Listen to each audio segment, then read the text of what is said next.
the depths of Chicago, live and direct. It's the Rico No Suave Show, starring Rico No Suave, with co-host Valerie Malesio, featuring special guests every Saturday. And now, ladies and gentlemen, here is Rico, no Suave. Ritmo.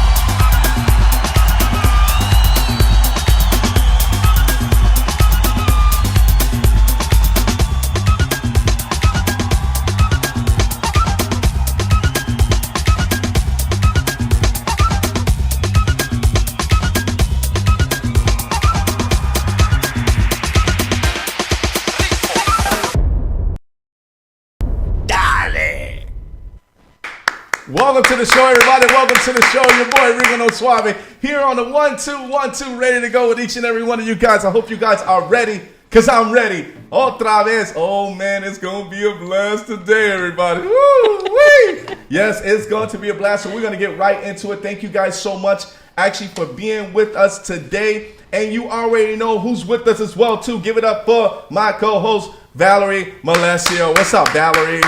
Feliz sábado, mi gente. Feliz sábado it is. How's it going? It's good. I'm good. I would like a little more sunshine, but other than that, I'm doing okay. All right. Well, that's a good thing. You know, that's a good thing because having us both here ready to go on this so-called sunshiny day here in Chicago. Well, you know what we always say? It doesn't matter the weather outside because it's always hot up in here. It's always hot up in here. That's for sure. And we got a great show today. Man, we got a great show. So we're going to get right into it, everybody. Hope you guys are actually doing well today on the first weekend in April. Ya tú sabes, mi gente, man. Abril, man. We are here. Ya lleguemos, man. Woo! Already. April. I am here. All right. So this is the breaking news for today, everybody. Here we go.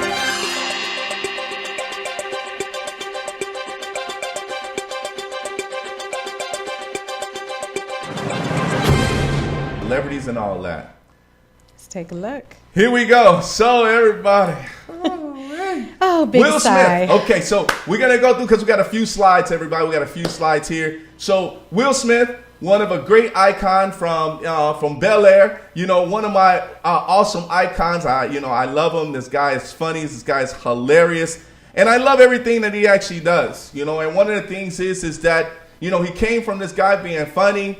And then also being serious in certain movies such as like I, Robot, Hancock, and start being the superhero. I Am Legend, one of a great, man. Oh, he's been in so many films. Really great movies. Pursuit of Happiness and all of that great stuff. So during this time, he found his love. His love was Jada Pinkett. So Jada Pinkett, who I love, Jada Pinkett, I was in Set It Off, Poetic Justice, you know, and she was just rocking it out, you know, as far as, and just a lot of great movies. Being in movies with Tupac and all of Queen Latifah, she was with Queen Set It Latifah, Off. man, Set It Off. Oh my God, you know, and I love, you know, Jada Pinkett and when Will Smith and Jada Pinkett got together, I'm like, that is the most iconic couple ever. Because I love it because not just because they match skin tone, it was just because they're always happy, and I love the smiles that they actually have. Positivity. Always when they spoke. In public, it was always about the mindset and being in control. Which leads us to this ironic situation. So it goes to our next picture. So our next picture is during the time as far as them actually being in love. Of course, they have a family. And something came up in regards to having them at this red table. So Jada Pinkett has this show called The Red Table where she brings on guests. And then, of course, there was a situation where her and Will Smith had to get everything out on the table. So she came up and she actually said that she had an entanglement as far as with this gentleman named August.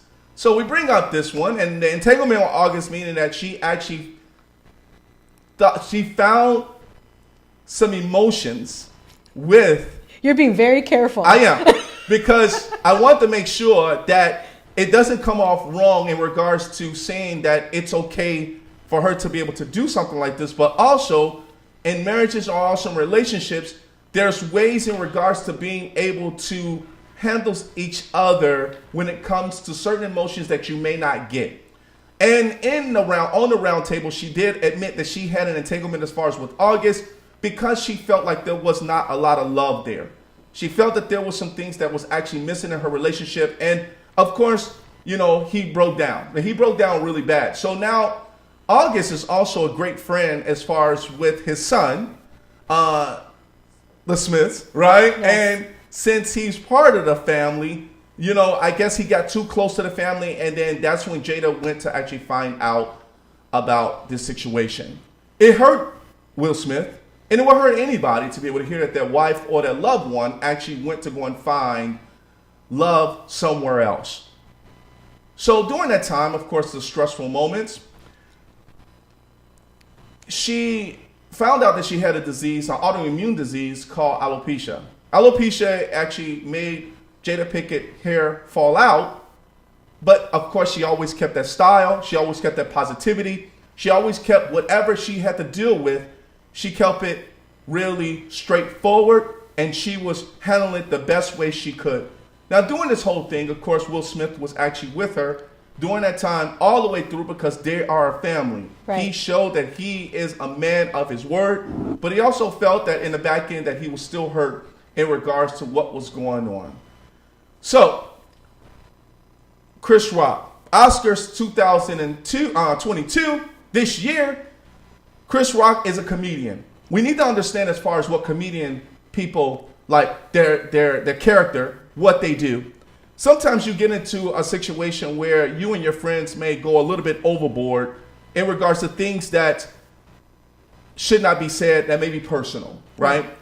But I think Chris Rock, for me, this is what he said, and I'm going to let Valerie, after we finish this, Valerie's going to actually give you her synopsis in regards to this.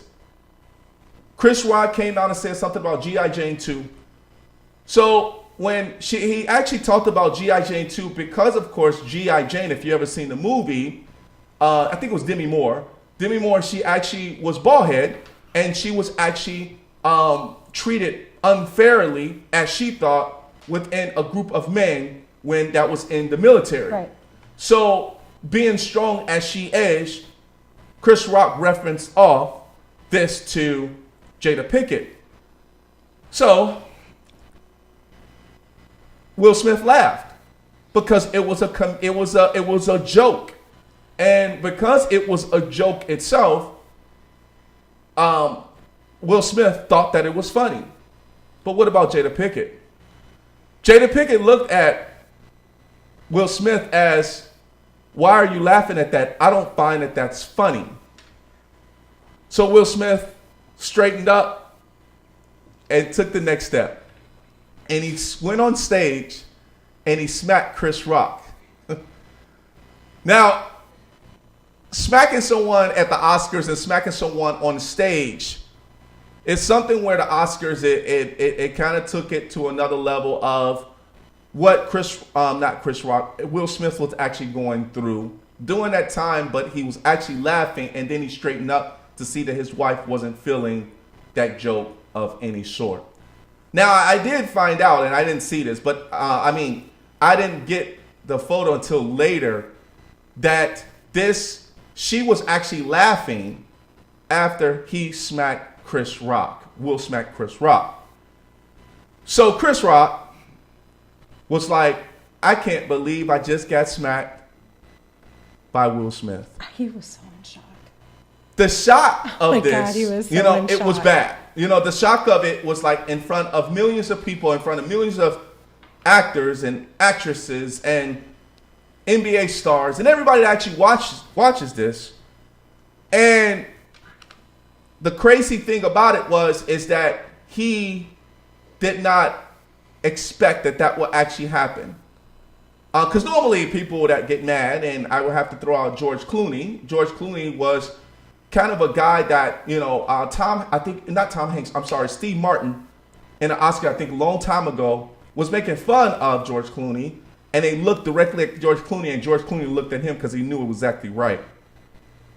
Well, the problem is that it was an issue in regards to this, and Will Smith lost control. All right. So, Valerie, tell me your thought in regards to this, and I'll let you know what mine is. Let's bring it to Valerie. Watching Watching the response, I have to agree with you with Chris Rock because he was so in shock when this happened. There was such shock. How should he respond? Yep. I don't think when Will was walking towards the stage that he really thought he was going to smack him like that. I most certainly can understand a man wanting to protect somebody he loves or responding, impulsively to when you see somebody, you see somebody you care about hurt. That part I totally get. Yes. What my shock was I didn't see her at all try to stop him. Okay. That was where, like, as a wife, you know what I mean? Like, somebody has to have the level head in partnerships. And if someone's off balance, I would think your responsibility to your partner is to kind of balance them out, right? Right. He was upset. He was upset. You were upset. He was upset that you were upset. Right. He's going to go over there and do something foolish. Right. I mean, did it not cross your mind at any point in time to say, hey, it's not that serious. Don't get yourself in trouble over this. Right. You know what I mean? Right. I'm not putting blame on anybody. It kind of shocked me that she didn't even, not a motion to the arm like, hey, or, you know what I mean? Right. Nothing. She just sat there, watched him do this. And apparently you said that you heard she laughed afterward. I didn't see any of that. Right. So that was kind of like, I'm like, wow, she didn't even try to stop him, Right. But his reaction and response, I mean, I can see where he was, most certainly upset. Right. I mean, men or partners wanting to protect their partner. Sure. I mean, that's not anything new. Now, this is the Oscars. So, Chris Rock, I'm not sure he was clear on how he should respond. You're in an environment that's a little bit different than if you were on the block. You know what I mean? Like if someone comes up and hits you, right. You know how to repair and how to respond to that, if you're in a different environment. Correct. But in the Oscars, he took that second to look around the room, was like, whoa, I can't go in and punch Will out, and respond to this. He responded. I give him a lot of credit. But you can clearly see after that situation when it went back to him, he was like, oh my God, it was a joke, Yeah. But as you mentioned with comedians, I mean, what level of risk is there when you decide you're going to talk about a man's wife or something personal about someone? Do you think about there's going to be an element of risk with that? You know what I mean? Like, I'm not saying that it's okay, but I'm just saying these are kind of different thoughts that went through my head when this situation happened. So. Okay. I have a lot of different points. I hope the audience chimes in and gives some feedback on this because there's so many different ways that you can look at this situation. And at the end of the day, you can't promote violence. Was it a smart choice?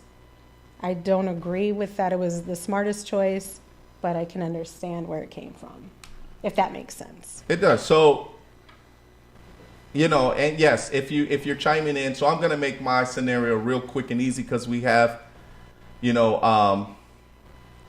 right. You don't know how to feel about it. We have a beautiful young lady that's here waiting for us. But I wanted to give you guys a scenario in regards to the steps that it takes in order for you guys to see exactly what that scenario was. Now, all week this has been that scenario. Right. This scenario has not changed from actor to actress to regular fans to producers or whatsoever that's actually chiming in. They're saying that there was things going on behind the scenes that maybe we don't know about with Chris Rock as well. So I feel like there's just a lot of things going on that we don't have a clear picture on. Yeah. All we saw was Will storm the stage and slap, not even punch. Right.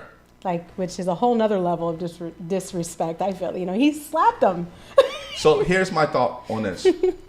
Number one, and I hate to say this, that I lose credibility for people to be able to use an assault in front of millions around the world or embarrassing someone by violence or an assault on someone in front of millions of people. I don't care if it's just your friends. That was bad. So Yeah. my thing about that is, comes to, you're at the Oscars, you laughed about it, then you straightened up because you didn't want to feel like you're going to lose Jada because she looked at you, and then she laughed when you smacked. So it was almost like, I'll meet you guys out at the park because you actually are not going to take my girl, or you're not going to talk about my family member, and we're going to handle this like men.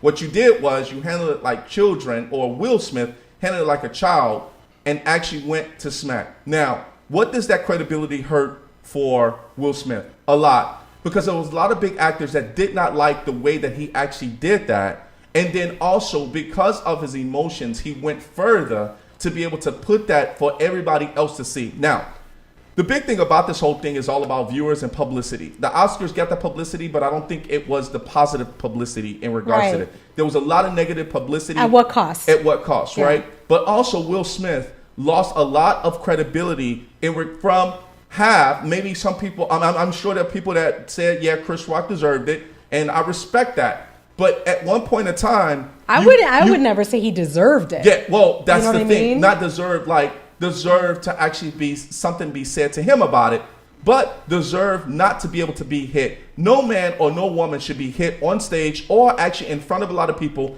You should take that off to the side, and you should be able to be adults and talk about it. And if it's not going to be a bygone be bygone, then let's just say, hey, you have your way of thinking about it. I have my way of thinking about it. Let's agree to disagree and go from there. Chris Rock was professional by saying it was a joke. I remember seeing his face. And It was a joke. Like his response, like he stood there and was like, damn, he just smacked me. Like Yes. he couldn't believe it. Yeah. He was in such shock. And at that point, I think a lot of us kind of thought it was a skit. Yep. We weren't sure if it was real yet. Right. Until you saw Will scream back from the crowd, Keep get my- my wife's name out your mouth. Exactly. So I feel like situations like that, Will has taken so many years of growth and development and developing himself into this man that he is. But also think about this. This is not just about the smack. It's also about the color of your skin. A lot of people don't realize that black and brown, and we talk about this a lot, there's a lot to be able to get black and brown minorities in Oscars, in film, in situations Right. where it always has been this white Hollywood. Right. So now what happens is that this smackdown from brown, black to black shows in regards to, someone said this really perfectly, it shows that there is a little bit of ghetto-ness that we're bringing to the Oscars now, because the way that this emotion came out and how this is going to reflect. This is made in history. This is not just a today or another year and that's it. This is going to be a reflection of the Oscars for many, many years. Everyone's talking about it. So that means that when you actually have this stamp, someone is always going to be talking about when Will Smith actually hit this person. So Right. I wanted to actually just tell you guys that, we don't, I don't condone it. It makes a lot of sense, though, because he's got a responsibility to, Right. His community, That's correct. to represent correctly. Yes. And that was not the best representation. Not at all. He was not his best self Yeah. at that moment in time. And I'm sure he's reflecting on that and watching that. He didn't make the best choice. Yes. Like as I had said previously, I don't agree with how it happened. I most certainly can understand the emotions behind it, but I don't think Chris Rock deserved to get hit. But, you have a lot of varying opinions out there. I've watched several different videos with both sides of the fence, but when it comes down to it, ultimately, this was an Oscars show. It was a red carpet event where people go and they're suited up, nicely dressed, nicely presenting themselves, and not the place they would expect something like this to happen. So I know you guys as viewers, and I'm sure you guys have seen it, and of course there's a lot of memes that's going out about this as well too.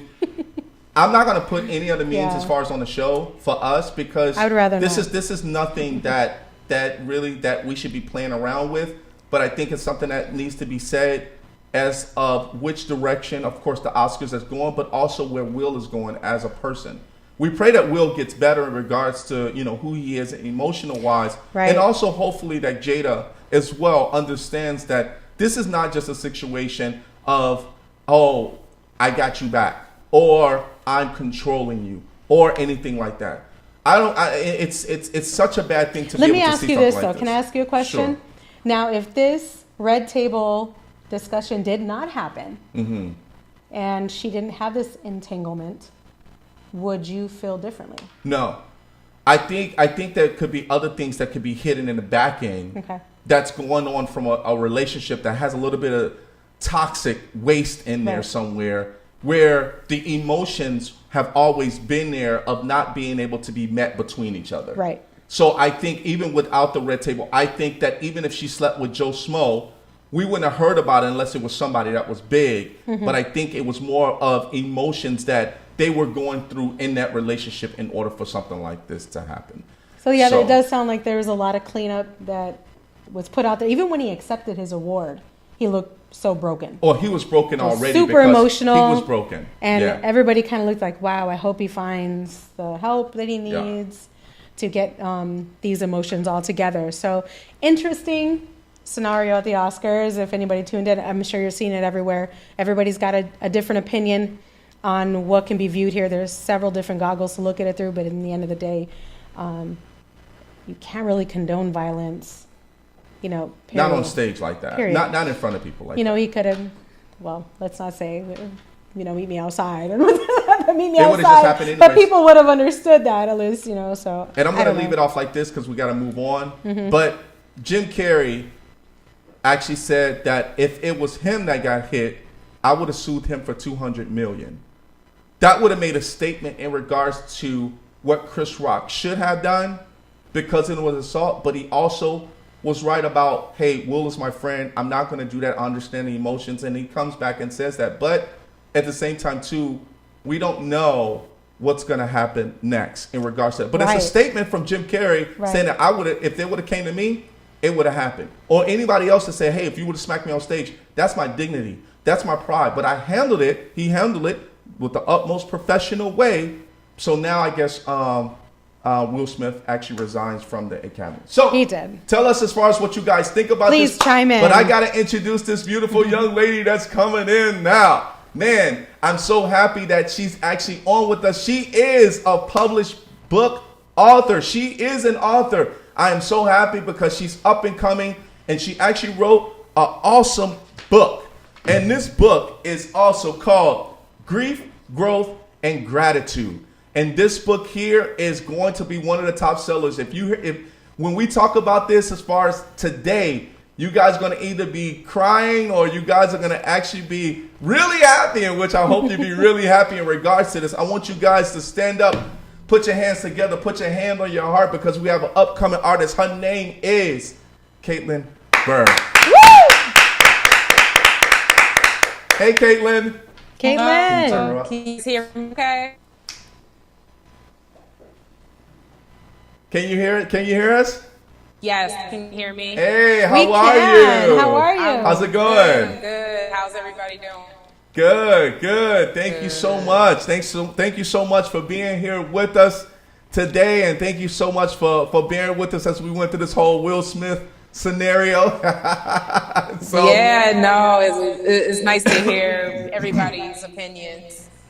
Yes. So, welcome to the show. So glad that you're here with us, and I'm going to also tell the audience to make sure that they participate in asking questions that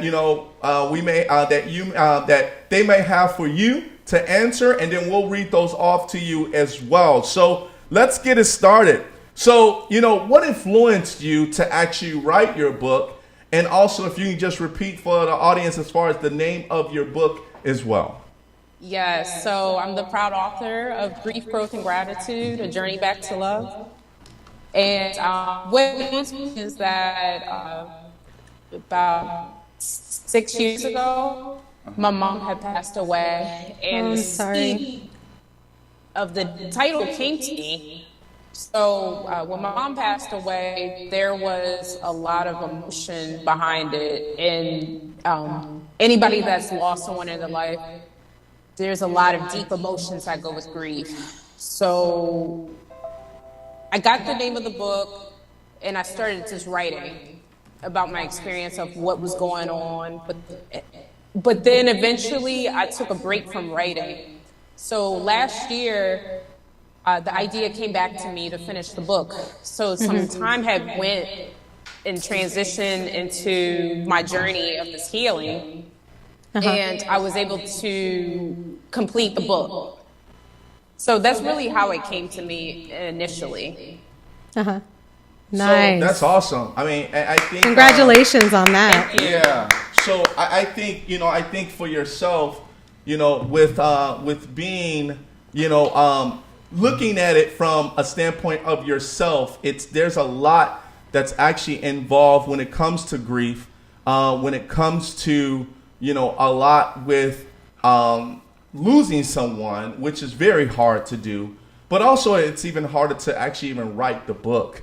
How long did it actually take you before you decided to actually write this book?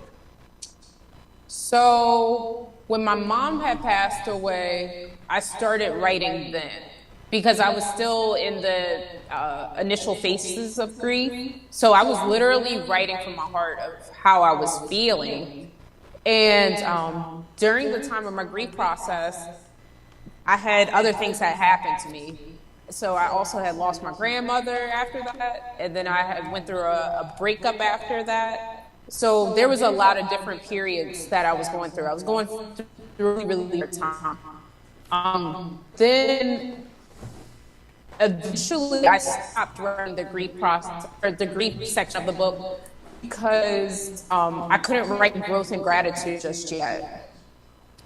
So last year is when I had actually completed it.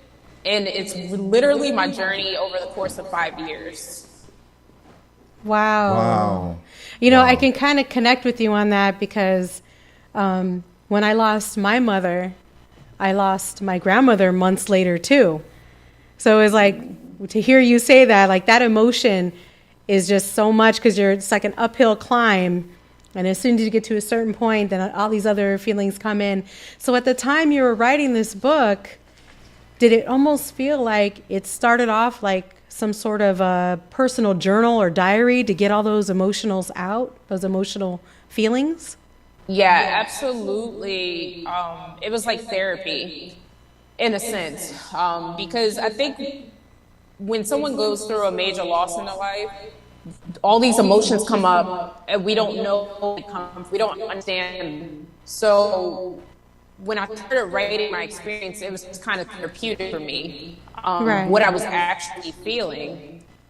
And so I didn't realize, though, when I first got the book, it was actually opening up a door for me to heal over the course of 5 years. So inside of the book, besides the grief section, I talk about like the hard emotions, right? You go through the phases of anger and guilt, sadness, acceptance. We go through all these different emotions. The experiences are different for everybody, but everybody feels the same emotion. And then I realized that the grief section was just opening up a door for growth and gratitude later down the line. Right. So we're hearing, we're hearing a little bit of an echo. I apologize to my audience. We don't hear the echo on our side, so I'm not for sure as far as why we're hearing the echo. We definitely hear it really clear on your end. Not for sure as far as why there's an echo, but we'll be tweaking a few things as far as on our end, and hopefully it'll be better. But so yeah, and I think with the whole thing, I think this is the part where we actually have the grief piece, right? So where the grief is understanding why we have this grief, and how do we maintain the grief until the grief is it's, how can I say it? There's a journey within grief.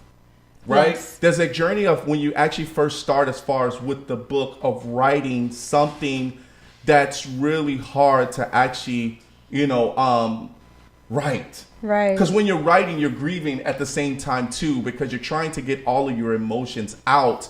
And it's almost like you're writing a diary just to put everything out there. And then, of course, you have to put it in the correct words that you want to actually put it in order so it won't sound like I'm just crying all over the book, right? So, or maybe the anger. Or the anger, you might have too. wrote some things down that you're like, okay, I'm going to take that out.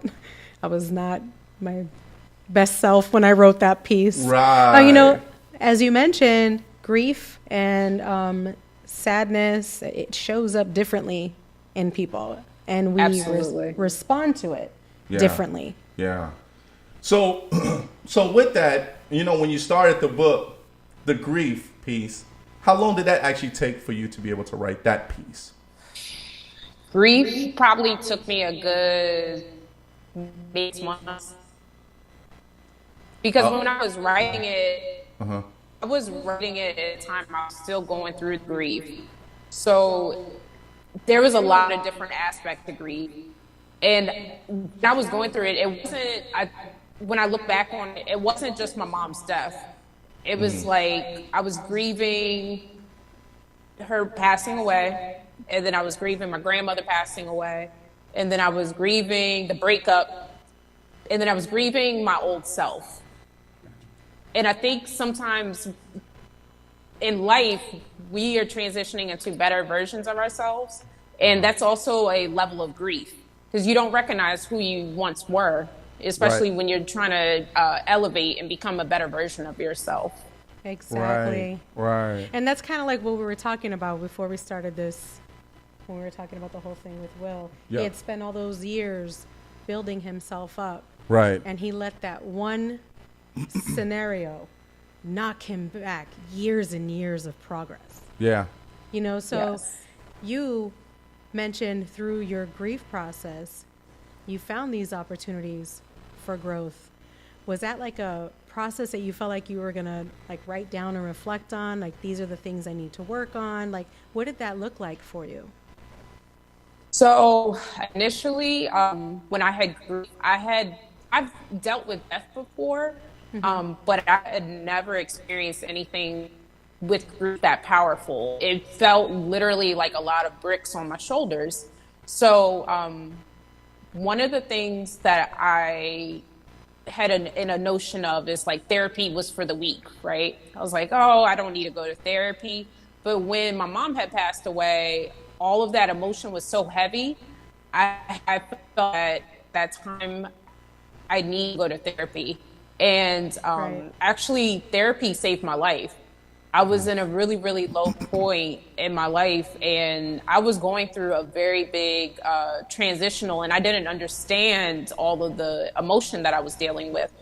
So when I went to therapy, it literally opened the door for me to talk about grief, but it also opened the door of all other pains that I was holding on to that I didn't even realize I was holding on to. So I'm a big advocate for people to go to therapy. And even if sometimes they think they're okay, I think therapy is such a healthy tool and everyone needs it at some point in their life. So that's where my healing journey started, was with therapy. So, yeah, I mean, we talk about therapy that some people want to go through it and some people do not. And I think what happens is when it comes to therapy, people get into denial of thinking that no one is there to be able to help them in regards to how strong their grief is. Right. Because there's certain levels of grief, right? I mean, we call it depression, right? I mean, we call it what it is. Because depression is one of the biggest things that makes people go into suicidal moments. And I was just talking to, it seems like it's just coming back again, where I was just talking to a gentleman about in the UK. And his mom was on her deathbed. And also I think he lost his job. And he was kind of in the same depression state where he wanted to actually kill himself. And what happened is that he didn't go to therapy because he didn't think that he needed it. But it was somebody that came in and saved him from actually running into a brick wall because he was just sitting there in his car and he was about to actually crash. And what happens is that I can understand that therapy may not be on that professional level, but therapy always happens when someone comes to save you, right? So someone's looking, someone's really looking at you as, hey, let me take care of you, but you don't have to pay me because your life is more valuable than what money you're going to actually give me. Right. But I do believe you in regards to, I agree with you, I should say, that it's very important that people do, if they can, seek professional help, because it might be deeper than what other people, a person off the street might just say, hey, let me help you, and might not be professional enough to be able to find the tricks and the trades and to be able to help that person in the right way. Absolutely. And I believe, because I was like that too, I thought like sometimes I don't know how to talk about what's going on internally. So sometimes, everybody's experiences are different. Some people may not feel that they need therapy. Yes. Just with what I have gone through. Yes. I feel like therapy has opened up a door to, literally, therapy is one of the notions that saved my life in the grief process. So I really hope that, people understand they're not alone. There's somebody out there in cases like that. Somebody is there to save you, to help you. And there are also many resources to help people get through that grief process. That's right. Yes. And I think one of the things about that is that knowing that grief is just the storm that's waiting to pass over. Yes. And I look at it as far as with grief is this. Your mom is looking down on you and she knows that she misses you as well too. And you're missing her. But one thing is that while your mom is actually looking down. So I lost my father last year in January. I'm sorry to hear that. No, thank you. I appreciate that. But my father lived to be 90, right? And one thing that I'm blessed to actually, know that there's certain things that triggers when my father is actually watching down over me when the storm is there, and then all of a sudden the sunshine comes out, which goes to the next point. Your mom is always looking over you, and she will continue to look over you. She knows that you're writing a book, and you wrote a book about her in that grief moment, to know that, my child, I am here with you. I will see you again. And trust me, when the storm is passing and there's sunshine there, I will be smiling right upon you because of what your accomplishment to be able to write a book, but also you're getting your words out to a lot of people to show what your experience of grief is. And I think that's a blessing that you at least started off with that, because sometimes people just talk about growth. Right. They don't talk about anything else. They just talk about the growth piece. What inspired you to start writing? Did someone say, hey, start writing your feelings down, or were you always into writing? Oh, wait a minute. I think we lost her. Did we lose her? Yeah.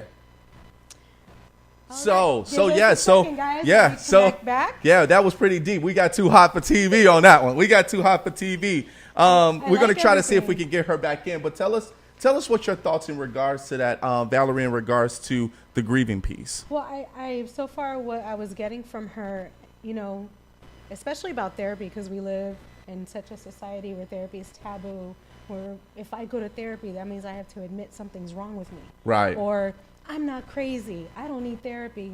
Therapy is just like a checkup like anything else. To make sure that your mind is healthy, just like your body is healthy. Right. So entering that gate and then the reflection process. And sometimes it's just a little bit too much. You're not ready to deal with the certain emotions that you're going to be facing. Right. Going through therapy. Right. And as she had mentioned when her mother passed, I think in terms of dealing with people and death, sometimes it allows you that space to kind of question your own behaviors and your own ways of handling things. Like, I could have been kinder at this point, or maybe, I'm having a memory of growing up and maybe I could have been nicer or treated my mom this way, or maybe I should have called her more. Right. Things like that. Yeah. That help you develop yourself and maybe change the way you your relationship management moving forward. Yeah. With the people around you care about. I agree. I definitely agree. We're trying to get her back on right now. She's actually trying to come back in. But, for people that actually, know about the whole grief, of grief happens in all forms, right? All shapes, right? In all different categories, right? And, there's a certain type of grief that may happen, within from a financial stability situation, relationship standpoint, right? Like what we're talking about today in regards to Will and Jada. Also, when it comes to best friends, it could also be family members, right? Right. Who handles it? People handle it differently. I remember being frustrated, this person's not responding or this person's not answering. People handle grief in different ways, and some people just want to be left alone. Yes. Other people want to talk it out. Some people wear their emotions outwardly, where they're crying, smiling, happy, and other people have their emotions more internally, where they internalize their emotional process. Maybe they need that quiet time to recharge, so everybody is different, and it's knowing when to respect that person's space and what they need for them to heal, not what you think they need to heal. Right. And a lot of times therapy will point out things that, everybody's got different ways. So therapy helps you realize things that you just didn't think of. Right. Definitely kudos to her and anybody else out there who's allowed themselves kindness to yourself to get therapy and help to get through a grieving process. Yes. And I think what happens is that, that's, it's kind of the hardest thing in life, man, about grief, right? And it's things that you do, like you're saying, you do have that, how can I say it? Memories. Right. You have memories of grief. People that you may have, not actually like been on the same page with. Those are like times where you're grieving because when you see that person, it's like, man, really? This is not good. Right. Right. And I have to deal with this all the way through. Right. And, it's a really hard thing, for us to be able to go through in order for something like this to actually happen. So that reflection piece does change you, though. It does. Because I'm sure, I personally did reflect on moments like, wow, when my mom called me, a couple times and, I didn't get a chance to call her back right away. Or, you know what I mean? Like little things like that, like you prioritize yourself a little bit differently. Yes. I know she, and has Caitlin mentioned the guilt. There's that in that 5-step process of grieving, there's the guilt. Right. It's like, okay, maybe I should have flew to her more Christmases than I did. Or, you know what I mean? Right. At the time, I couldn't get time off of work. But maybe I could have made things happen a different way. Or, so those are the little things you think of. So, yeah, death of someone close to you does kind of reflect to you. And just, it changes you a bit and how you respond to people. Right. Instead of responding impulsively, maybe you give an extra second to hear them out a little bit more, before you reply. Yeah. So I'm sure you had, moments where you thought about, reflection too. It happens to all of us. To everybody. Yeah, and I think that's happened. So we're going to go to some comments real quick. What you say? They call your boy Rico too Suave. All right, five. I like that one. Thank you for joining us. We're still working on everybody getting Caitlin back, so bear with us for a second. We might go over a little bit in regards to it because we definitely want to finish her story. And Roseanne says, I think it's important to acknowledge situational depression. Death, divorce, job loss, those are common triggers. So it's good to check on friends or loved ones through times that are tough, when times are tough. Absolutely. That is such a great point. Check-ins That's such a great point. Are all, as I mentioned, I know some people grieve and they like their space to just kind of regroup and get themselves together. Yeah. I'm not saying never to check on them. Yeah. It's nice to say, hey, I brought you some dinner or here's some breakfast or, little pop-ins to make sure they're okay. Yes. The grief process looks differently in different people. So I totally agree. Yeah, I think for I think also for the grieving piece, it's just it's basically how it's being triggered. I mean, it's such a good point in regards to saying that it triggers a lot when you don't know what it's going to feel like. You don't know what it's going to actually be like, you know, and So you don't even realize you're depressed. yes, You know, so yes, it's absolutely checking on the people that you love, because, you know, if it doesn't look right, then, you know, you see something, say something. That's right. You know, so definitely, that's a great point, Roseanne. yeah, it's a very good point. I think we have some other comments. I think there's a comment by Tino that we definitely want to talk about. I think he was referring to therapy as well. Support system. Yes. A good support system is so important. I had a college friend commit suicide last week, and although I don't know what happened, I hear she was going through a divorce. And having experienced divorce, people's support is what got me through. And Yeah. you're alluding to exactly what Roseanne said too, and I thank you, Tino, for sharing. Support is so necessary. Yes. You know, sometimes people back away because they're not sure how to support you. Yes. So, you know, little things even. Hey, let's go have some coffee, or, you know, can I, you know, help you clean your kitchen? You know, whatever to get some space and people around people. Right. Come out to a basketball, come play ball with us, you know, to pull people out, because we all need support from people, no matter what anybody says. No one gets through everything by themselves. Yeah. They need help. I think. Thank you, guys. Yeah, that was good. That was really good. And yes, and I know a lot of you guys were also talking about, you know, the whole Jada as well too. Yes. And you know, we can definitely read that until we get Caitlin back again, and hopefully she'll be back with us shortly. Do But you want me to take that, or you want to take that? you can take that one. Sure. Let's So take that Roseanne one. chimed in. Everyone, I'm reading these backwards, guys, so forgive me if they're out of order.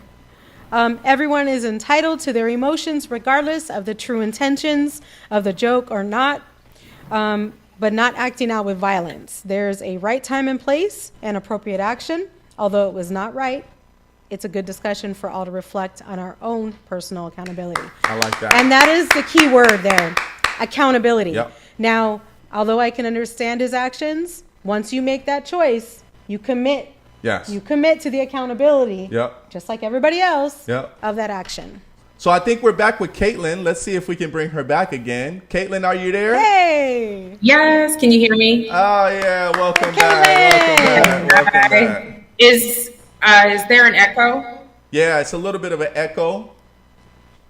Okay, hold on, give me 1 second. Give me 1 second. Sure. So, As I was saying, the accountability, Yes. Right. great word. right. So although, you know, we can understand where everybody's coming from in that situation, once you choose to act, and I think that's basically what it comes down to. Sure. When you're going to do something, you have to be clearly cognizant Yeah. of what the result of that action is going to be. I just did a live, and we talked about personal accountability, right? Right. Personal accountability is understanding if you have a situation or you have a flaw, right, that you have to work on, right? Mm-hmm. And mistakes happen because we're human, Oh, yeah, right? And what absolutely. happens is that because we're human, you're gonna make those mistakes. But if you make them once, you make them twice, you make them 3 times a lady, right? And what happens is that when you actually do it multiple times, it becomes a habit now. Well, it's a habit. It's Right. not a mistake. It's not a yeah. mistake anymore. It's a Right. habit. Right. And we kind of look at those habits or mistakes as if, whoa, is this still a problem? Is this something maybe I might need some therapy in regards to that? It's what it is, you know, as well. So Patty Escobar was checking in with us. She says the stage aspect doesn't matter. You shouldn't have violence anywhere. And that is true. That's where accountability comes into play, right? Accountability comes into play of not being able to do things, you know, where other people will be able to see that. live Absolutely, like that. but you know, I mean, I people are going to respond, and he didn't. That was not his first initial response. Yeah, I know. So you know, again, you are absolutely right. Violence is never the answer. They should have. You know, I feel like him and Jada should have walked outside and had a conversation. Yeah, exactly. You know? So let's bring Caitlin back. Let's see if we get her back now. There Caitlin. she I'm not sure if is. there's still an echo. It's better. It's better. I think we should be Okay. good. I think we should be good now. Okay. Yes, I think we should be good Sorry, I now. have no idea what happened. I No tried problem. to get back in. IT problems. Put a ticket in. Right. Put a ticket in. Right. So we're we're definitely, so let's continue. So we did finish off as far as with the grief piece. Now Yes. let's talk a little bit about the growth piece. Now the grief, we understand that your mom is watching down. She know that you're actually grieving. Now let's talk about the growth piece. What is it about that phase of the growth piece that you start writing? And were you still that transition from grief to growth? Right? Am I saying that right? Grief to growth. Yes, absolutely. To growth. So growth is probably one of my favorite, was probably the favorite section of my book. So I was in this grief period for a long time, and I was dealing with all of these hard emotions. And like you said, the storm is going to pass, right? So eventually what I took was all of those hard, dark emotions that I had, and I took it and I used it as power to transition into a better version of myself. So growth talks about a lot of the tools that I use to heal myself. So I talk about therapy as being one of them, but therapy just opened the door to other things that helped me become a better person. So I didn't realize initially the grief portion of my life was God's way of showing me to push forward and become into a better version of myself. So I started using different tools to help me heal. So it was healing on all levels. It was spiritually, it was mentally, it was emotionally, it was physically, it was literally, I basically broke down this old version of myself. And I talk about how grief can be shedding to the old layers of yourself. So I think in the growth section, that's what I was doing. I was breaking down this old version of myself after my grief process. And I transitioned into what became probably one of the best chapters of my life, into the growth section. So I talk about the things that helped me heal. So the purpose of growth is to help people out there, because some people may not know how to heal themselves. Some people may be holding on to these emotions, and growth was my own experiences of what helped me become a better person. Man, that's beautiful. I love like that. that. You know, I think that is awesome because, you know, with being able to grow within yourself, you know, it's a lot of challenges, because if you're a perfectionist and you love to actually do things to perfect yourself, you look at that growth piece as, I'm the worst critic. You hear that all the time, right? I'm the Right. worst critic of myself. But when it comes to certain situations of growth from coming from grief, right? That's a hard transition. Well, I think you have to allow and that's the hardest part, I think, a lot of times is allowing yourself that grace. And, you know, kindness isn't always Yes. just about the other person. Is you got to learn to be kind to yourself. Right. I know for me, that was something that I struggled with. Did you find that with yourself as well, Caitlin? Can you repeat the question? Like, as far as allowing yourself grace and kindness and patience to develop. Yes. Like, you know, we And I want think this. a lot about What's that wrong with me? growth Why am I crying over this? You know, did you find yourself, what were your thoughts on that process? Absolutely. So then I wrote growth last year, and I take on a lot of that. I talk about it takes a lot of patience, it takes a lot of grace, it takes a lot of kindness. I talk about different aspects of healing. I talk about, you know, forgiveness, and I use my own experiences, but I feel, and, you know, I hope that it's relatable to other people. Healing is a messy journey. It's not like linear. It's not point A to point B. You may go from A to Z, back to C, because it's messy. You're taking parts of yourself that you're changing to become a better person, and that takes time. It takes a lot of patience. So I hit on different areas of, I talk about the dark emotions with grief, but I also talk about how you have to be gentle with yourself. You have to be kind to yourself. You have to be patient. You have to forgive yourself or others as well. And I just tried to use different aspects of it. In chapter 6, you titled it Lost Identity. Did I get that right? Yep. Lost Identity. Yes. In hearing you speak, can you elaborate on that chapter? So Lost Identity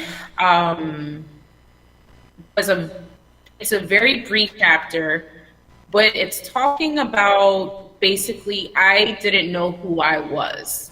I went through a very dark couple of years. I lost my mom, and then I lost my grandmother. I went through a very hard breakup. It was a domino effect.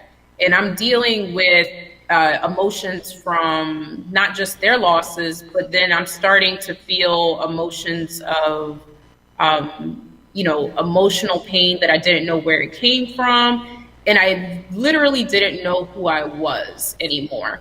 So lost identity is basically feeling the effects of depression, feeling that dark cloud over my head. I don't know who I was at all. And it was basically kind of just emphasizing that I don't know who I am. I don't know who I am. So once I get into the growth aspect, the growth is starting to highlight who I truly am inside. It's just I couldn't see it because I was underneath, the depression phase. I was under a lot of the darker emotions, and we kind of sometimes get lost in those. And Right. A lot of our harder days, it's like, who am I? So once I got into growth, I started to blossom. It was literally like a seed that was planted in the storm, and growth is basically just like the flower coming out.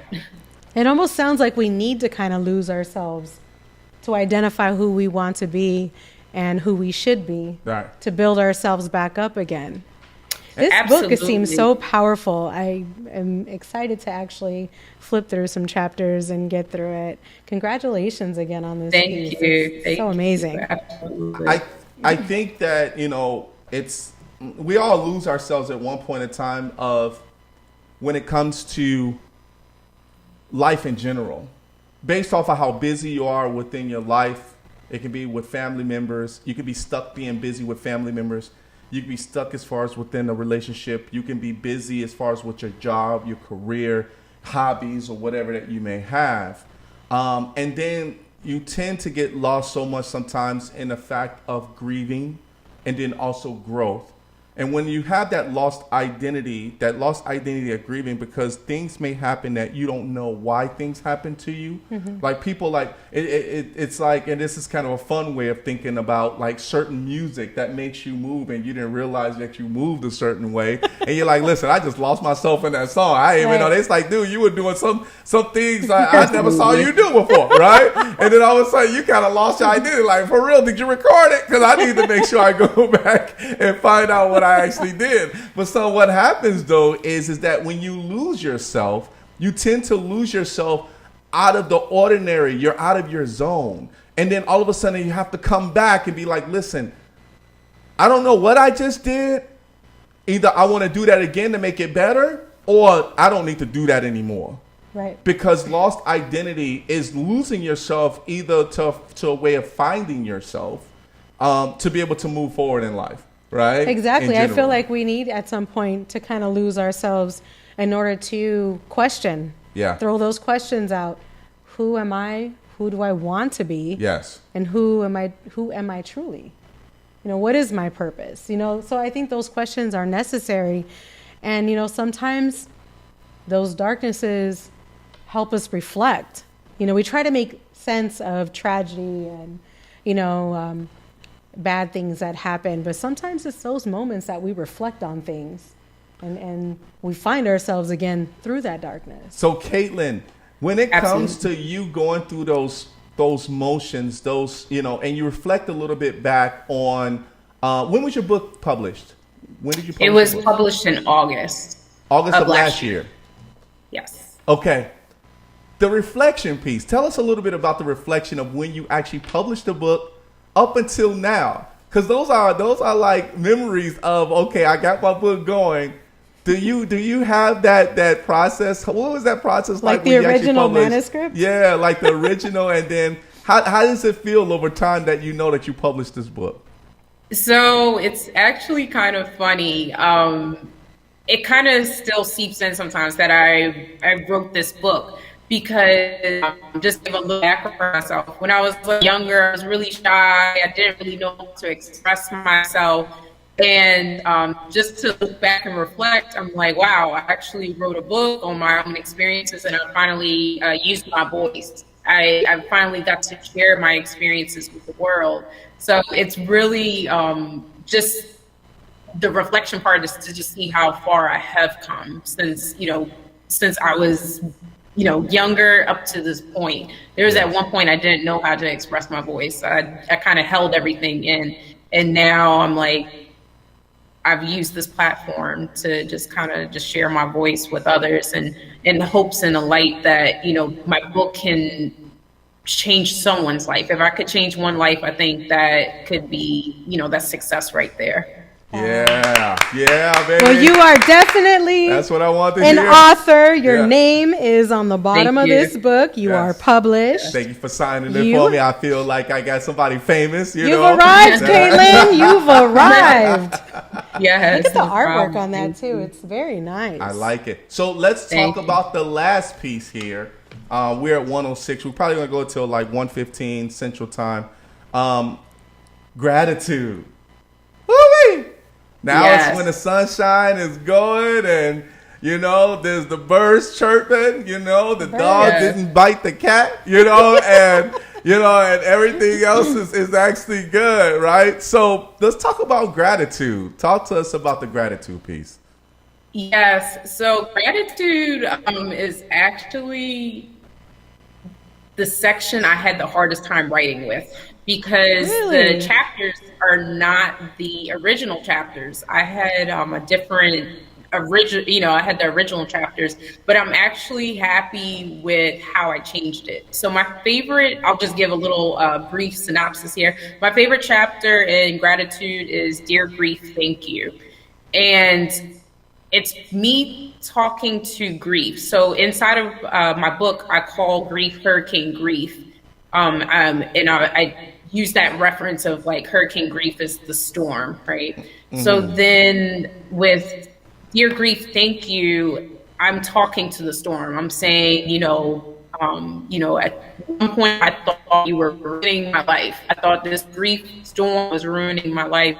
But then I think because of all the lessons and all of the growth that I went through to get where I am today. And Dear Grief is pretty much like, I didn't like the storm, but the purpose behind the storm was to help develop me into a better person.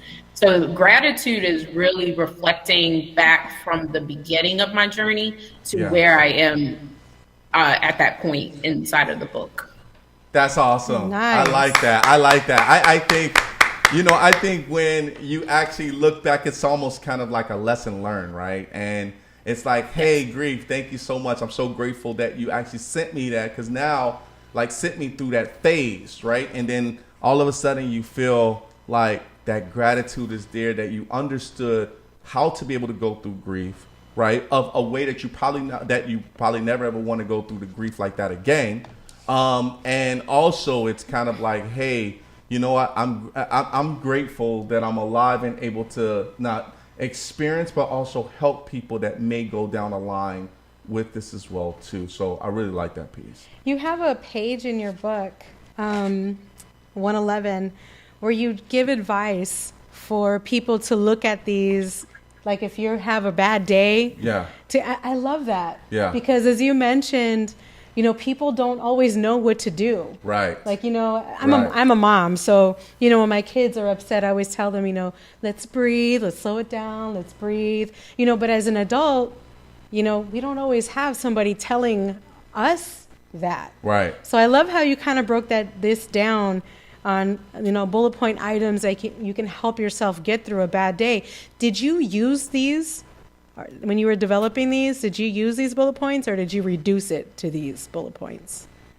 No, so actually everything that I wrote in the book are the things that I used, and just based off of my experiences.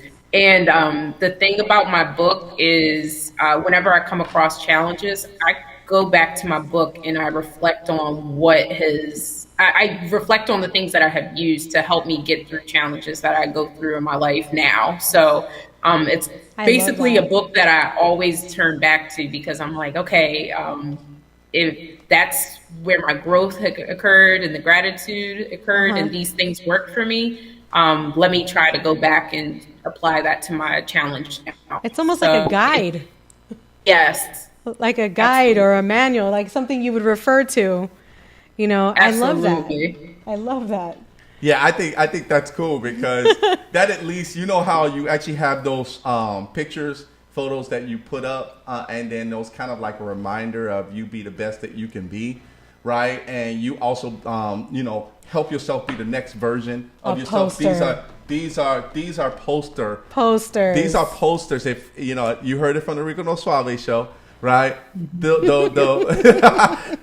bullet points that you actually have here that's listed should be kind of like that poster material. And what I mean by that is that, we look at and we read certain books to be able to help us grow. This is one of them, right? Right. But the expansion of this book actually also are quotes that you actually put in there for people to actually buy certain posters for. It can be you with a picture. It can be a picture of, that goes along with the theme of what you're trying to come across. Because people love pictures, right? People love to see something that they can put on their fridge, right? And be able to walk past and be able to have that. The visuals, right? So I would say this will definitely help you, because once they read this book, some things that they might just have this book, and what they'll do is they'll put it on a shelf and say, man, I complete this book. This is an awesome book. But also what it's going to help you do as well, to always be around someone's house by actually putting this these would quotes. Totally be a book that I would have on my shelf. Right. Just to grab, because she has information in there that's useful, that you need kind of the refresher on, that you can pull back and flip through, be like, okay, I need to do these things. Yep. I have a couple books that I always go back to, and I reread pieces of them to kind of, refresh my memory. Okay, I haven't been doing this and this. This is what I've been losing on my daily routines. Yes. Let's try a little bit of that. This is definitely, congratulations, a book that would be like a reference guide to refer to. Yeah. Absolutely. So, the phases of grief, growth, gratitude, a journey back to love. Now, a journey back to love, where did that come into play at? That's a great question. Well, the growth section introduces me to how self-love helped me heal myself. So a journey back to love is basically coming back to your wholeness, to who you truly are, underneath going through the grief, going through loss of the job, going through just, some of your darker days. A journey back to love is coming back to wholeness, is coming back to loving yourself through any of the challenges or any of the hard times that you come across in your life. That is where that subtitle came from. I love it. We could talk about your book all day. You know that, right? We need 2 more hours to talk about your book. There's actually 2 poems in there. One is dedicated to my mom. Okay. And the other one is actually talking about a journey back to love. So there's a poem in there specifically talking about, that missing piece. And that missing piece is you. That's hot. Is that I am? That's hot. Say that again. Is that the I am? The I am. Yes. Let me see. The poem I am? No. It's after I am. You have it in... You have the hard copy. So the paperback and the hard copy are a little bit different. So I believe in my paperback, the poems are in the front. A Journey Back And to then Love. there's, and then there's, in the hard copy, there's a poem in the front and there's a poem in the back. Okay. Found it. Yeah, Thank you. definitely have to, that, like I said, all of the points that you actually have are poster material, something that people need to hang on their wall. And Right. I definitely To see it when you walk in, to see it when you leave for the day. for sure, man. For sure, there's so many things you can do with this because it's and you've been an upcoming writer or publisher right now. You published this book. Is this also kind of like a sequel that you're going to start? I mean, is it something else that you're going to be writing for us as well down the line? Or is this just, okay? No, Nice. it's my hope to maybe publish another book within the next year. I'm kind of going through a new journey right now. Okay. And okay. I'm hoping that I could use my experiences from what I'm going through and just to apply it to the next book. So yeah, I'm kind of I'm in the middle of a transition now. So I'm hoping in the next year or so I can publish another book about what I'm going through and just share my experiences to continue to help people out there. Yeah, as the show Perfect. continues to grow, and we definitely want to have you back on the show, and maybe we'll have you in the studio next time. As far as talking about your Absolutely. book. I know you're in Maryland. You're in VA, right? In Virginia? No, I'm in the DMV. I'm in Maryland. I'm about 25 minutes from What am I Baltimore. thinking of? I'm thinking somewhere else. I'm sorry. I want to be in two places at once. Sorry about that.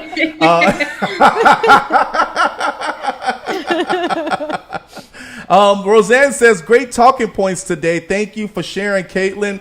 Thank you all. She gives you. All right. Thank you, Roseanne, for tuning in. So, we're gonna get out of here. But, one of the things is about your book is that I'm so happy that we were able to finish it. And we're gonna actually put up your social media real quick because we want to make sure that people know exactly how to be able to find you and also to be able to buy your book. All right. So here's the first one. So your website is www.passionloveandpurpose.com. That is where they will be able to find all of your information as far as on your website, be able to contact you as well so they can be able to purchase your book. And also, of course, get in contact with all of the type of information on there. Do you have anything else that you want to say about your website there?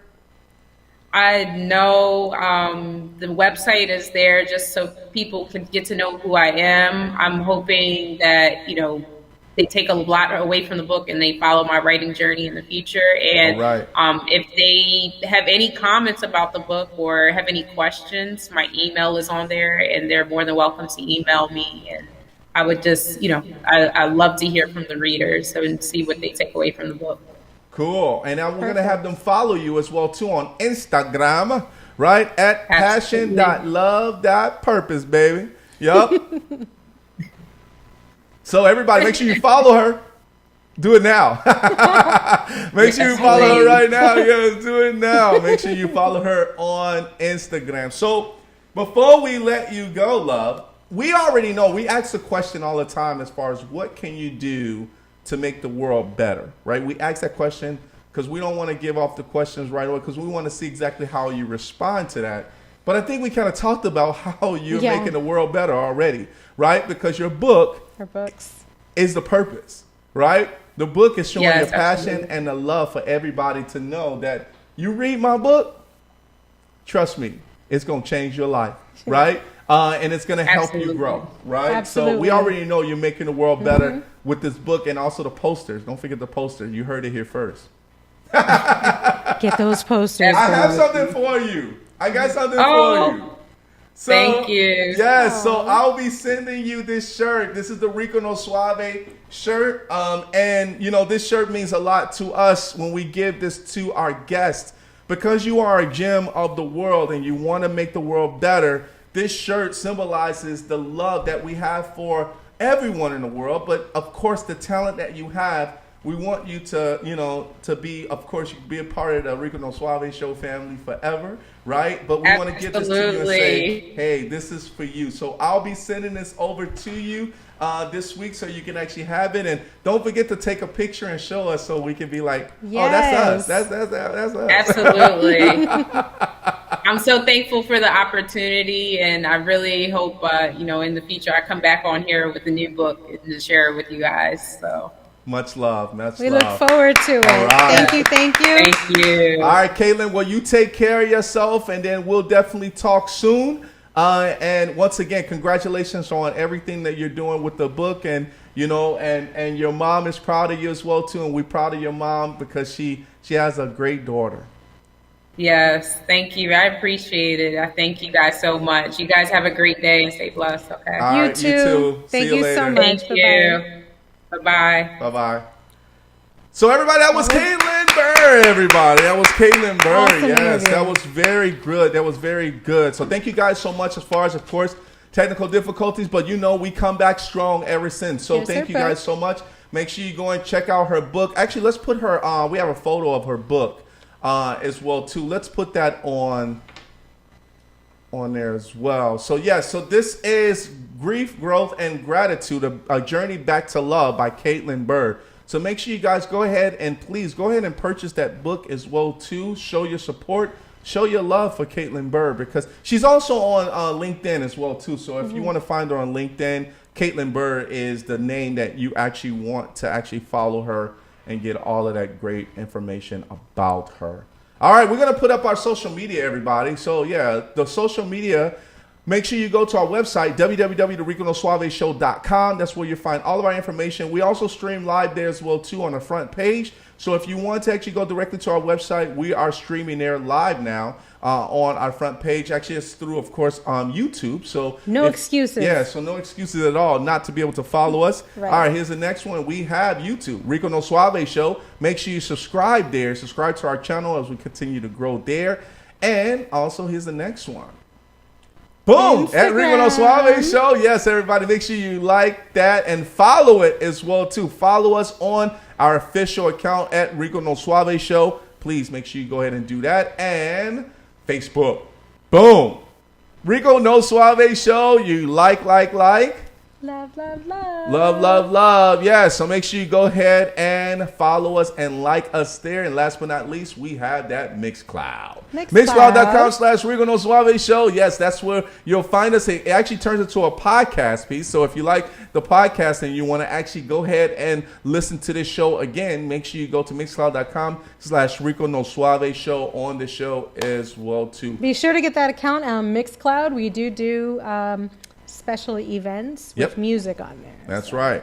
Thank you guys so much for being on the show today with my co-host Valerie Malesio. We had such a great time as far as with you guys today, and thank you so much for your support. Next week, everybody, we have my man Logan Liu will be here with us next week, and he actually is a poet. Big shout out to my man Armando Perez that was actually here from SO Funk. He's actually part of the group, so he'll be here on the Rico No Suave Show. Same time, CST time, same channel as well, too. And we have different channels as well, too. So, and of course, my girl Valerie will not be here next week, but we'll see her back in 2 weeks. Well, we're going to be in Clearwater, Florida, everyone. So we'll be traveling to Clearwater, Florida, and we'll be doing a live interview out there as well, too. So the show is growing. I won't be here next week, but the show's still going to be hot. So that's what we do. Make sure you tune in. That's right. All right, everybody. We want to thank you guys so much for being on the show with us as we end off the show. Just like this.